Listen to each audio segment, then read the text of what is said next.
আসসালামু আলাইকুম, কেমন আছেন সবাই? তো চলে এলাম আজকে টোপার রেসিপি নিয়ে। প্রথমেই আমি টোপার শেল কীভাবে তৈরি করতে হয় সেটা করে দেখাবো। আমি এখানে 4টা ডিমের কুসুম নিয়েছি। এরপর 3 কাপ পরিমাণ কর্নফ্লাওয়ার, লবণ, গোলমরিচ গুঁড়ো, ডিম ভালোভাবে পানি দিয়ে মিক্স করব। এখানে আমার 2 কাপ পরিমাণ মতো পানি লেগেছে। এটি আসলে অনেক পপুলার একটা রেসিপি। আজকে আমাকে প্রায় 50টার মতো শেল তৈরি করতে হবে, কারণ কালকে আমার অফিসে আসলে টোপা নিয়ে যেতে হবে।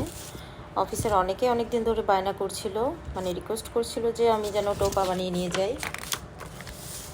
তাই রাতে শেলগুলো তৈরি করে রাখছিলাম। আসলে অনেক সময় নিয়ে শেলগুলো ভাজতে হয়। এই যে আমার শেল রেডি। তো সকালে উঠেই আমি চিকেনের যে পুরটা আছে সেটা রেডি করছিলাম। আদা রসুন পেস্ট করে আমি 3টা চিকেনের ব্রেস্ট পাটায় পিষে আদা রসুন দিয়ে মেখে রেখেছিলাম।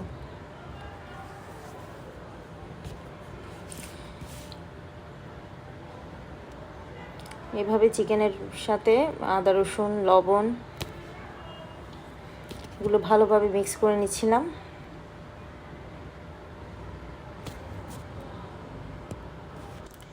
এরপর চিকেনের সাথে চিলি সস, টমেটো সস একসাথে মিক্স করে নিচ্ছি। এখানে টমেটো সসের পরিবর্তে আপনি চাইলে স্যুপ সস ইউজ করতে পারবেন। এবার হাঁড়িতে তেল দিয়ে পেঁয়াজ কুচি দিলাম। হালকা লাল হয়ে আসলে আমি চিকেনটা দিয়ে দেব। আরও একটু সস দিলাম যেহেতু কালারটা ভালো আসেনি।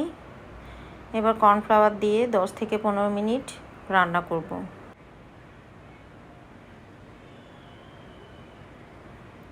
আমার আরও একটু কর্নফ্লাওয়ার লাগবে।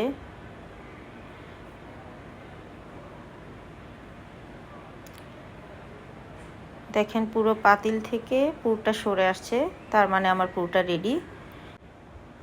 এবার ধনেপাতা আর কাঁচামরিচ দিয়ে আমি পুরটা নামিয়ে নিব।